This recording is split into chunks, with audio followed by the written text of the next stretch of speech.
Hello friends, स्वागत है आप सभी को एक बार फिर से झारखंड अपडेट में। तो चलिए आज की प्रमुख खबरों को जानते हैं। आज सुबह की सबसे बड़ी खबर, झारखंड विधानसभा के 12वें दिन का सदन में विपक्ष के बहिष्कार के बीच SC ST पिछड़ा वर्ग और अल्पसंख्यक कल्याण के लिए 2690 करोड़ रुपए की अनुदान मांग पारित हुई। सदन में मंत्री चंपा सोरेन ने कहा कि ग्रामीण क्षेत्रों में अल्पसंख्यक छात्र छात्राओं के लिए 5 प्रमंडलों में 6 आवासीय विद्यालय बनाए जाएंगे। उन्होंने कहा कि छात्रों को शहर में शिक्षा ग्रहण में परेशानी ना हो, इसे ध्यान में रखते हुए रांची, जमशेदपुर, हजारीबाग, दुमका, देवघर, चाईबासा और गोड्डा में बहुमंजिले छात्रावास का निर्माण कराया जाएगा। SC ST OBC और अल्पसंख्यकों के लिए संचालित छात्रावास में रसोइया और सफाई कर्मी की भी नियुक्ति की जाएगी। साथ ही सरकार छात्रावास में रहने वाले छात्र छात्राओं के लिए भोजन की व्यवस्था करेगी।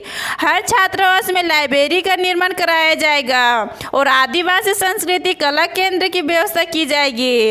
इसके अलावा कल्याण मंत्री ने कहा कि प्री मैट्रिक छात्रवृत्ति अब 1500 रुपये दी जाएगी। IAS मेडिकल की तैयारी के लिए 250 छात्रों को मदद की जाएगी। अगली सबसे बड़ी खबर, राज्य के विभिन्न इलाकों में कल हुई बारिश और आंधी के कारण तापमान में 4 डिग्री की गिरावट आई है। मौसम विभाग के अनुसार राज्य के कई इलाकों में आज और कल बारिश के आसार हैं। इस दौरान विभाग ने वज्रपात होने का भी अनुमान जताया है।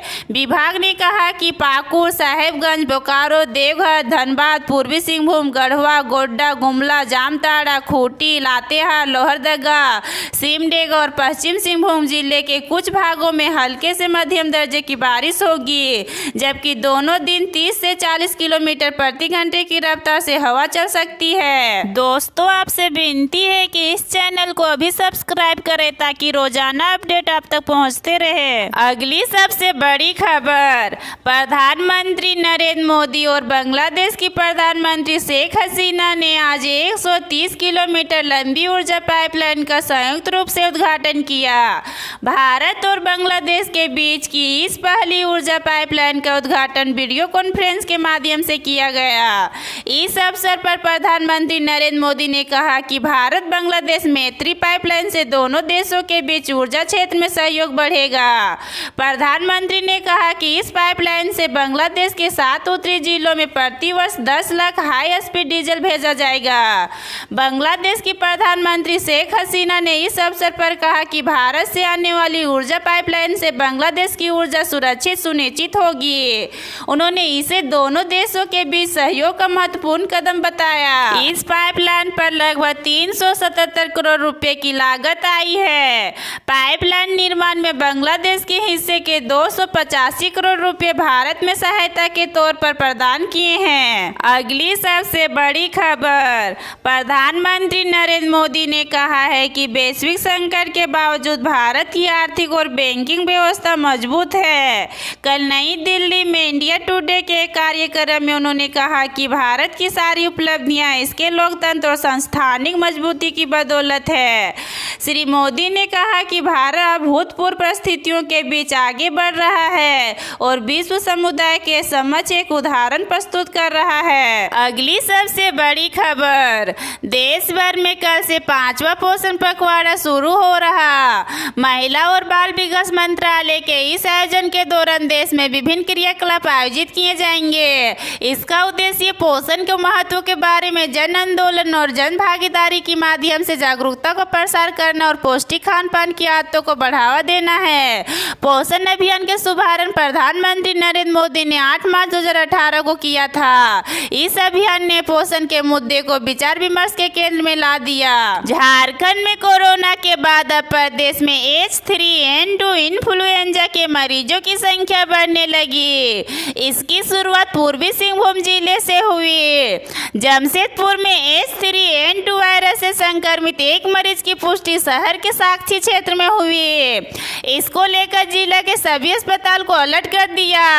झारखंड में H3N2 वायरस से इन्फ्लुएंजा की की दस्तक हो चुकी है। जमशेदपुर में H3N2 वायरस से संक्रमित एक मरीज की पुष्टि हुई।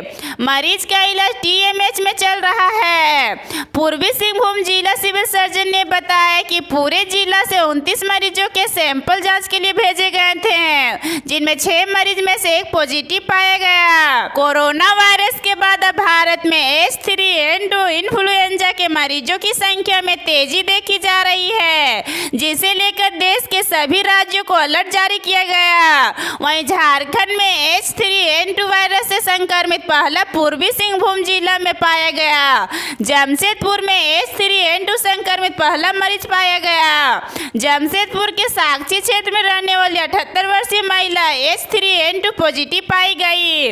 मरीज के संक्रमण की पुष्टि होने के बाद उसे TMH में भर्ती कराया गया, जहां उनका इलाज किया जा रहा है। इस पूरे मामले में ETV भारत के साथ फोन से बातचीत के जरिए जिला के civil surgeon doctor Jhujhar Manjhi ने बताया कि जिला में कुल 29 मरीजों के सैंपल माइक्रोबायोलॉजिकल सेंटर MGM में भेजे गए थे, जिनमें 6 मरीजों की रिपोर्ट आई, जिसमें एक महिला H3N2 वायरस इन्फ्लुएंजा पॉजिटिव पाई गई, जिसका इलाज TMH अस्पताल के आइसोलेशन वार्ड में चल रहा है। वहीं महिला की स्थिति में सुधार में है। सिविल सर्जन ने बताया कि बाकी 23 मरीजों के सैंपल की रिपोर्ट के आने का सभी को इंतजार है। उन्होंने कहा कि यह जानलेवा बीमारी नहीं है, इससे डरने की जरूरत नहीं है, लेकिन सर्दी खांसी जुकाम वाले मरीज एक बार अवश्य डॉक्टर से संपर्क कर अपना इलाज करवाएं, अपने मन मुताबिक दवा का सेवन ना करें। उन्होंने बताया कि इसे लेकर पूरे जिले की सभी सरकारी गैर सरकारी अस्पतालों को अलर्ट कर दिया गया है। अगली सबसे बड़ी खबर,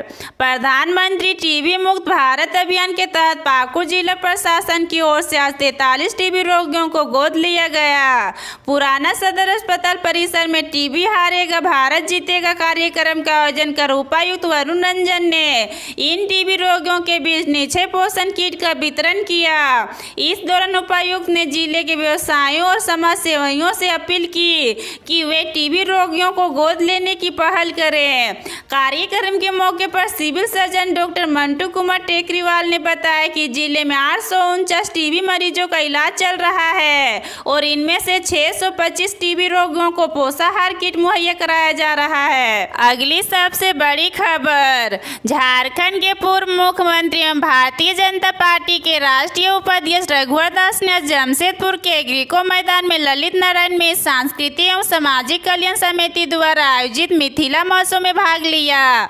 इस दौरान श्री दास ने कहा कि प्रधानमंत्री नरेंद्र मोदी की नई शिक्षा नीति के तहत अब IAS और IPS बनने के लिए आयोजित परीक्षा हिंदी में दी जाएगी। उन्होंने कहा कि केंद्र सरकार ने क्षेत्रीय भाषा को भी मान्यता दी। उन्होंने कहा कि अटल जी ने मैथिली और संथाली को अष्टम सूची में स्थान दिया था और हमने झारखंड में भोजपुरी, मैथिली, अंगिका, महगी को द्वितीय राजभाषा बनाया।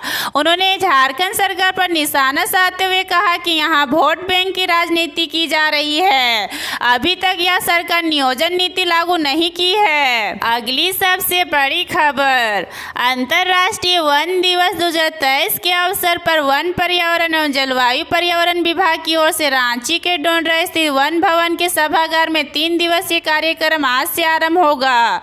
इस आयोजन में प्रकृति वनों पर आधारित रोजगार के लिए लघु वन पदार्थ से बने सामान के स्टॉल लगाए जाएंगे। वहीं शहद, लाव और तसर के बने सामान, महुआ, चिरौंजी और औषधीय पौधों को प्रदर्शन एवं बिक्री भी होगी। मौके पर all India spring art camp में कला के माध्यम से वनों के संरक्षण का प्रचार प्रसार किया जाएगा। इसमें झारखंड, उड़ीसा, पश्चिम बंगाल, राजस्थान, दिल्ली, गुजरात, महाराष्ट्र, आंध्र प्रदेश, बिहार, हिमाचल प्रदेश के कलाकारों की भागीदारी होगी। अगली सबसे बड़ी खबर, राज्य सरकार ने सभी जिलों में जिला स्तरीय पदों के लिए अनुसूचित जनजाति, अनुसूचित जाति और पिछड़ा वर्ग के लिए जिलावार आरक्षण रोस्टर जारी कर दिया है। कार्मिक प्रशासनिक सुधार और राजभाषा विभाग द्वारा जारी संकल्प के मुताबिक सभी जिलों में आर्थिक रूप से कमजोर वर्ग EWS के लिए 10% आरक्षण का प्रावधान किया गया। जिला स्तरीय पदों पर होने होने वाले नियुक्तियों में सभी श्रेणियों के लिए आरक्षण की अधिकतम सीमा 60% निर्धारित की गई। आरक्षण की यह व्यवस्था तत्काल प्रभाव से लागू कर दी गई है। अगली सबसे बड़ी खबर, केंद्रीय सड़क परिवहन और राजमार्ग मंत्री नितिन गडकरी 23 मार्च को राज्य में 19 सड़क परियोजनाओं का उद्घाटन शिलान्यास करेंगे। इन सड़क परियोजनाओं पर करीब 7,000 करोड़ रुपए खर्च किए जाएंगे। इनमें 2 सड़कों का उद्घाटन और 17 सड़क परियोजनाओं की आधारशिला रखी जाएगी। श्री गडकरी झारखंड दौरे के क्रम में जमशेदपुर से 10 और रांची से राज्य के विभिन्न जिलों को जोड़ने वाली 9 सड़क परियोजनाओं की सौगात देंगे। इनमें राज्य के पहले एक्सप्रेसवे के रूप में बोकारो, गोला और मांझी सड़क परियोजना, जमशेदपुर में काली मंदिर से डीमना चौक बलगुमा तक 10 किलोमीटर लंबा झारखंड का पहला डबल डेकर कॉरिडोर का शिलान्यास शामिल है।